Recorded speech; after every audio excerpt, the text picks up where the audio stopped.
Welcome back to Ireland AM. Now, her best-selling book shares her story of defying the odds, breaking out of poverty and proving that change is possible. With her life set to get the stage treatment, no less. We are delighted to be joined by author and psychology lecturer Katriona O'Sullivan. Good morning to Katrina. Morning. It's a pleasure to have you with us. Thank you so much for having me. She's so excited to have you here as well. Listen, congratulations on all your amazing success over the last couple of years. Your book, Poor, has, well, we just learned it's been out of the bestseller list for 1 week. 1 week in 2 years. That's not bad going, to be fair. Yeah, we have to be honest. We can't say it was 2 years and a week, and then we missed a week. A cracker book. Yes. It's a memoir, though. Can you tell us about the book, about your story? Yeah, so I always like to start at the end. So I'm a professor of psychology. I actually got promoted to professor now in December at Maynooth University. And I'm graduated from Trinity. I'm a psychologist. I'm generally amazing, basically. Yeah. More importantly than that, I'm really loved. I have a really happy family. I have a great marriage, 3 great kids. And the reason I start at the end is because if you went back, say, 25 years ago, I lived in a 1-room bedsit in Dublin 1. I was always on lone parent benefit. I was always on social welfare. Or 30 years ago, I was a teenage mother at 16, left school at 15. I was homeless, living in a hostel. Or if you go back 40 years, I was the daughter of 2 intravenous heroin addicts. I woke up every single day hungry for a hug, for food, for someone to teach me how to regulate myself. And Poor is the story of the pockets of sunshine, the people along my life who actually saw past the angry kid that I was, a woman that I was, and actually helped me become the amazing woman that I am today. There are so many things in the book that, you sit there and you can't believe that this is someone's life, someone that's out there in the world. It's shocking. Yeah. But my God, it's so funny. I know. Like, people don't talk about how funny that book is. I know. It's funny you say that, because a few weeks ago I was talking about doing a film. Someone asked me, I've been asked a few times to do a film, but one producer got in touch with me and he said, this is a comedy. I don't know, like, a lot of people see the trauma and that hurts them because there's a lot of trauma. The reason I wrote Poor is because kids like me are 10 times more likely to experience sexual abuse as children, trauma. I wanted to highlight the cost of letting people live the way I was left to live. But the reality is, within my life, there was so much fun, there was so much light, there is so much comedy in the book. If you can see past the hardship, some people can't. But the producer actually got in touch and he said, this is comedic. And I was so glad because I actually think it is as well. Like, I see the darkness and the lights that are in my story, yeah. Did you have to find humour, though, going through such a difficult childhood? It was almost a way of distracting away from it? I don't know. I think sometimes we can present poverty and poor people in this, like, Angela's Ashes light, where, like, there was loads of love and loads of joy and loads of music and loads of connection. Like, sometimes, like, I wouldn't recommend poverty to anybody. I'm not trying to sell it. But sometimes when you are living in hardship, you do actually... There's comedy. Sometimes you use comedy to get through it, but there's also, like, some connection and there's warmth and love. Like, when I wrote my story, the point of writing it was to actually showcase that there was darkness and light, there was love, there was hardship, there was a lot of grey areas, but there was also a lot of brightness there, like the music and the fun side of it. But a lot of it, I suppose, we kind of look at society and some people are just written off from day dot. Oh, yeah. And I was. It's funny because that's what my story is about, is the contrast between the people out... Like, my parents weren't well. They weren't bad people. They were ill people and they couldn't choose to be better. But there were people outside of my home who actually chose to treat me badly, actually had the privilege of critical thinking, of education, and actually chose to make things harder for me. And then on the other hand, there was people like Miss Arkinson or Mr Pickering or Irina Boydell in Trinity College who actually chose to see past the way I presented to the world because of my hardship and give me belief in myself and opportunities. I think that's interesting how you chose to present yourself into the world because you had this coat of armour on. This was when you were in England. Your parents were Irish and, as you mentioned, intravenous drug users. You decided to move back here with your son. Yes. To Dublin. You were living in an apartment in Dublin, on a bedsit. Yeah, bedsit. And, you worked as a cleaner. You were, like, you felt, oh, this is the level that I'm at. But you met one person who changed everything, who was like, I went to Trinity.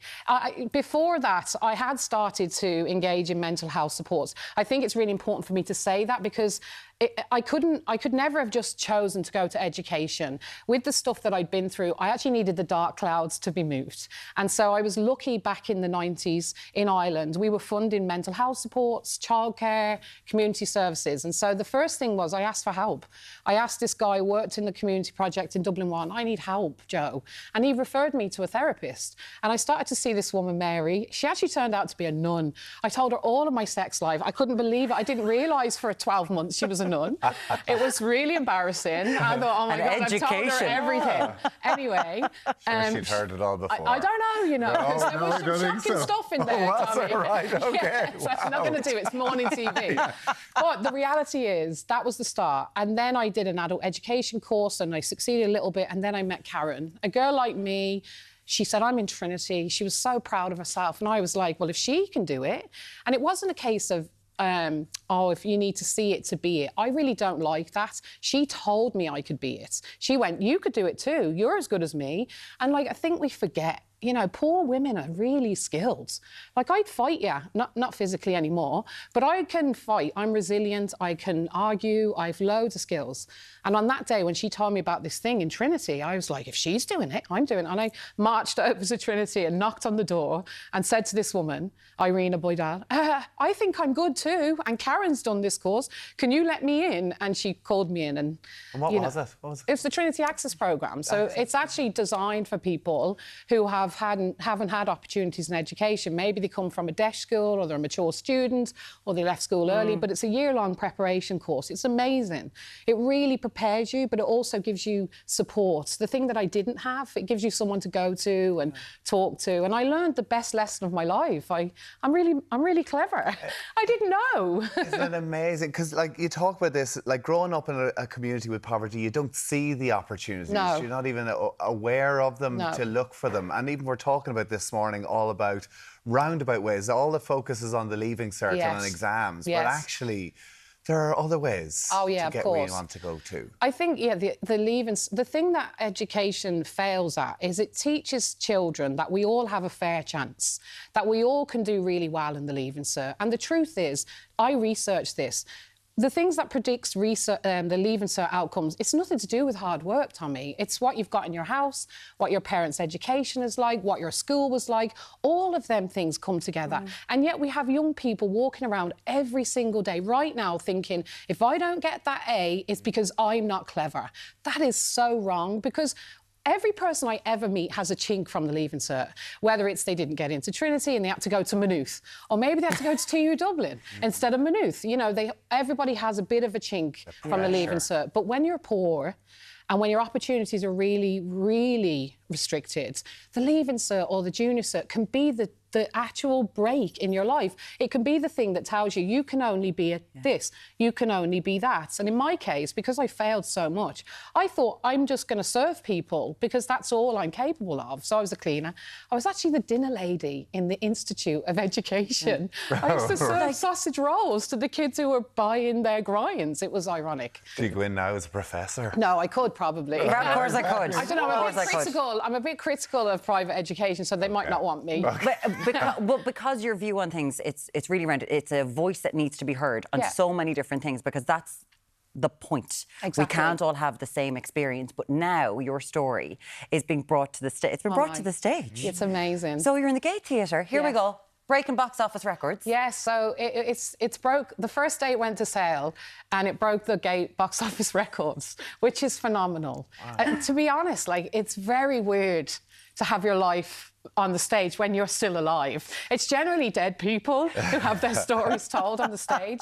But it's been the most empowering experience. Like, Poor has been out 2 years, and I have been asked a good few times to put it for a TV or for movie. But it's so much, it could be turned into a Shameless story or a Benefit Street because of my mum and dad and the addiction. So I've always been really protective of it.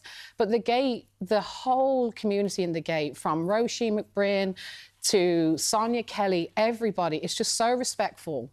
They understand the message of Poor, and they just want to bring diverse people into the Gate. They want to open the Gate and show this story. It's been phenomenal. But it's why, because one person who did approach you to make it into a film was Barry Keoghan, yes. whose background, again, who he would be like, please can we have the arts in underprivileged areas? It's a thing Danny Dyer goes on about all the time. Yeah, so, Barry went to school, actually, with my son. So Barry and John, my eldest son, Eric, Barry's brother, was good friends with John. So I knew Barry kind of, but one of his colleagues contacted me and said, oh, we'd love to turn it into a film and Barry wants to be involved. And I was like, yeah, whatever. I thought he was waffling. And I was like, OK, get Barry to FaceTime me. So I was sitting on my sofa on a Saturday afternoon, my phone rings, and there's Barry going, hey, Katrina, what's the story? And I was like, oh, my God, this is real. And even though I seen him as a kid in school, I was like, oh, he's a famous Hollywood actor. And all the lads, John was there, my son he came in, hey, Barry, how's it going, buddy? But, Barry kind of said he wants to be involved. And I nearly did, but I was just a little bit scared of doing it. Now, who knows? Maybe he's going to be on stage, though. Ooh, no, I'm only joking. Is Barry Keoghan in the gate? Is that what he's going to be doing? Wow, that would be impressive. So you're saying no to the movie for the moment. Yes. You're also the presidency as well, your name. I mean, you're being thrown into these sort of discussions. Well, it was funny when the book came out. Look at this. When the book came out, Anya Kerr contacted me and said, you should run for the presidency. And I was like joking with her, and I said, if you be my campaign manager, I will definitely do it. She said, I will. So she was kind of like rounding people up, and I was like, this is a joke. But then about 3 months ago, I did actually really explore it, and I spoke to some of the political parties about maybe being a shared candidate, because I think that's a really good idea. I think that some of the parties should join and have a candidate.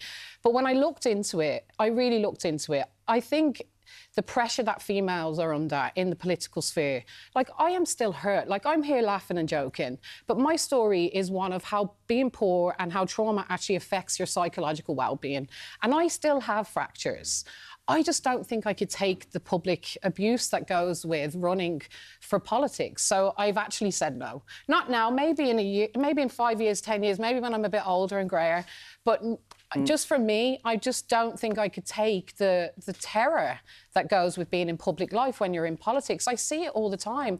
And I think women get a really hard time, and it's just not for me. You bring up a very good point of that abuse that you see out there, and it's just allowed to happen. I know that you are still doing a bit of Irish, though. Just keep that in the back of your mind, everybody. Yes. She's doing the Gaeilge very quickly. What an ambassador you be. Is there another book? There is another book. So I thought I wrote Poor, and that was it. Like, I've one thing to say, but actually, like, Poor is a social document. It's not just my story, it's my reflection on poverty and society. And over the last year or so, there's something else I have to say from my story. So I've written a second book. I'm just in the editing stages. It will be out next year, next April, and it's called Hungry. And it's a biography of my body. And that's as far as I can go with the details. Okay. But yeah, I am really excited actually about talking about women's bodies and what we do to ourselves. Your point of view on the world is genuinely really important. Sharing it with everyone and willing to do that, it's unbelievable. People can see the play in the gate. Poor Katriona O'Sullivan, it's a pleasure having you here. Thanks a million for coming in. Thanks you for having me.